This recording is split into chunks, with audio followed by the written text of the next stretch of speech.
Meron tayong SDG 17 or Global Goal 17. So, ang goal po nito is about partnerships for the goals. One of the 17 Sustainable Development Goals established by the United Nations in 2015. The official wording is strengthen the means of implementation and revitalize the global partnership for sustainable development. Ang napili po namin ay SDG 4 or Quality Education. Ito ay isa sa mga layunin ng United Nations na naglalayong masiguro na lahat ng tao ay may akses sa dekalidad, inklusibo at pantay na edukasyon at magkaroon ng habang buhay na oportunidad sa pagkatuto. Magandang araw! Ako si Shermini Meres at ngayon sasamahan niyo akong mag-interview ng mga kapwa natin kabsahan tungkol sa pananaw nila about quality education. At bakit nga ba importante ang edukasyon? Para kanino lang ba ang edukasyon? At gaano nga ba nakatutulong sa atin ang edukasyon? Meron akong inandang mga katanungan na kanilang sasagutin. Samahan niyo ako.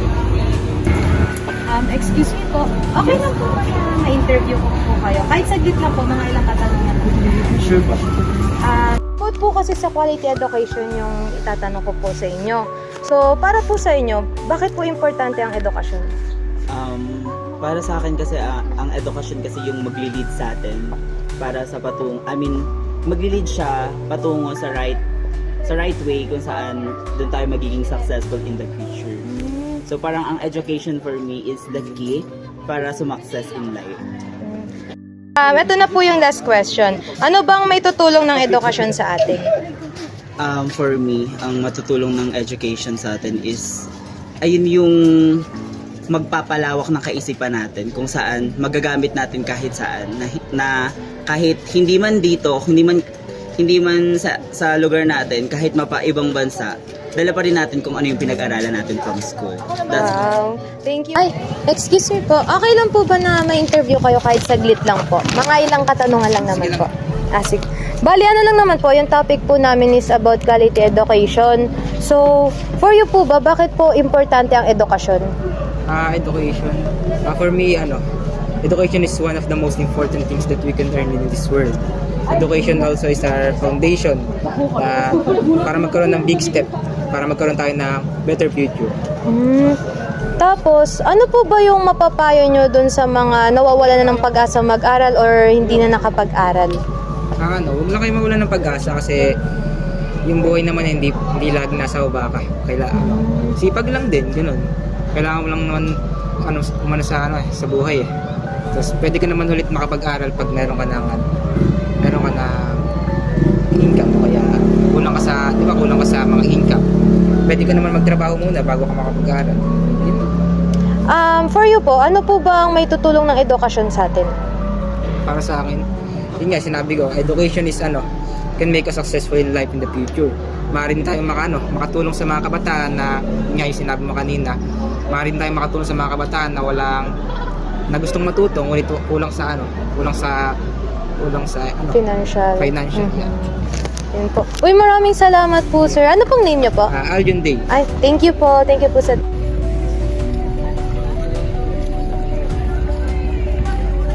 Excuse me po. Hello po.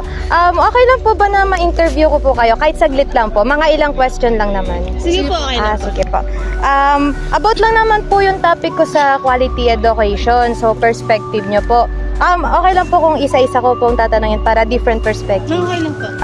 Bali yung unang tanong ko po kasi is, bakit po importante yung edukasyon?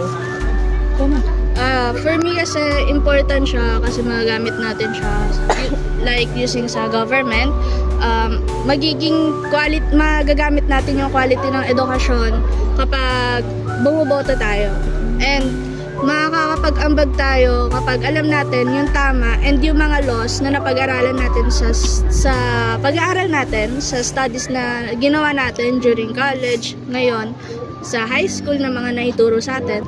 Sa akin, Ayun, sa akin, hindi ko na po papahabain. Pero as a student, excuse me, I believe that when a student gains knowledge, they gain the power to make the right decisions and uplift their families and also to contribute to the community.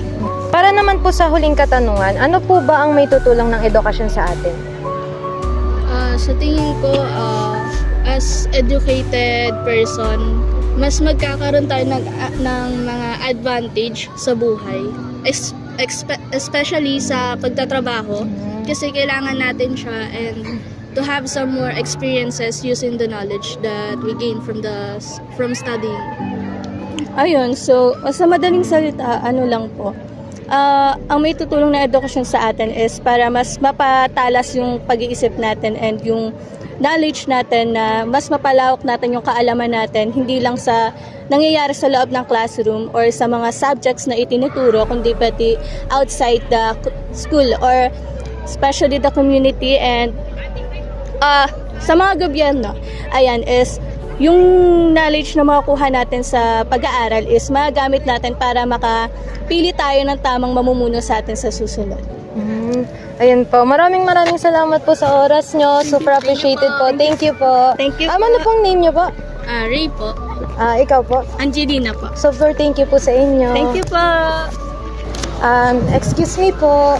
Okay lang po ba na ma-interview po kayo kahit saglit lang po? Mga ilang question lang naman po. Sige po, about saan po yan? Sa quality education lang naman po.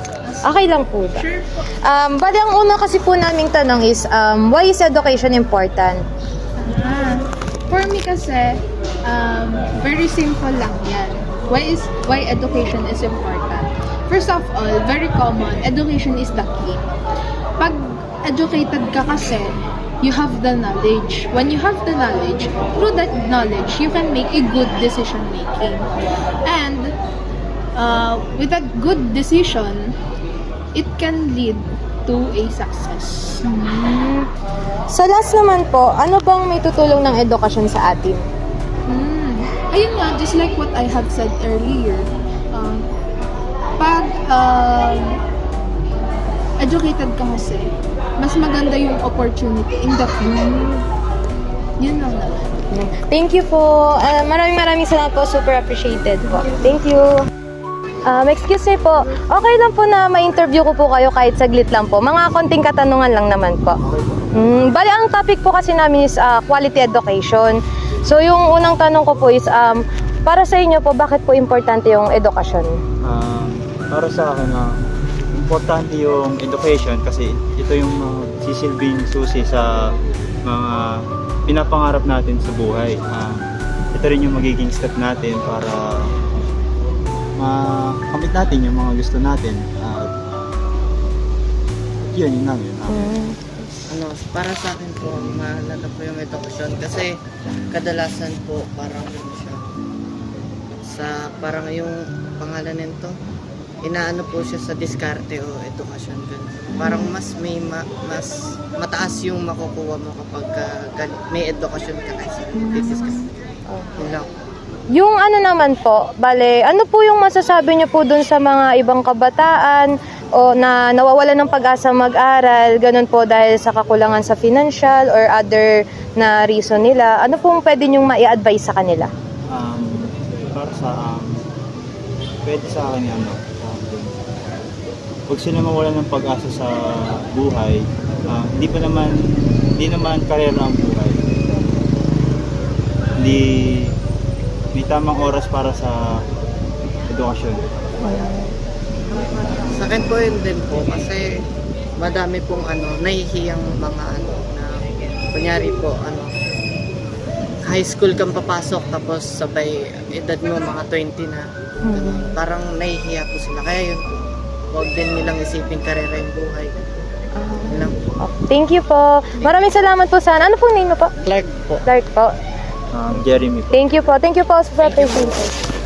Mahalaga ang SDG4 or Quality Education dahil ang edukasyon ang pundasyon ng kaunlaran ng isang bansa. Sa pamamagitan ng maayos na edukasyon, nabibigyan ng kaalaman, kasanayan at tamang pagpapahalaga ang bawat individual upang makahanap ng trabaho, makagawa ng tamang desisyon at makatulong sa lipunan. Layunin din ng SDG4 na masigurong walang maiiwan, lalo na ang mga mahihirap at nasa laylayan. Isa pa, mapabuti ang kalidad ng mga guro at paaralan, magkaroon ng ligtas at makabagong learning environment. Sa huli, kapag may quality education, mas nagiging handa ang kabataan na harapin ang mga hamon ng mundo at mas nagiging posible ang mas maunlad, patas at mapayapang lipunan. At palagi po nating tatandaan na quality education is for everyone, not only for those who have privilege.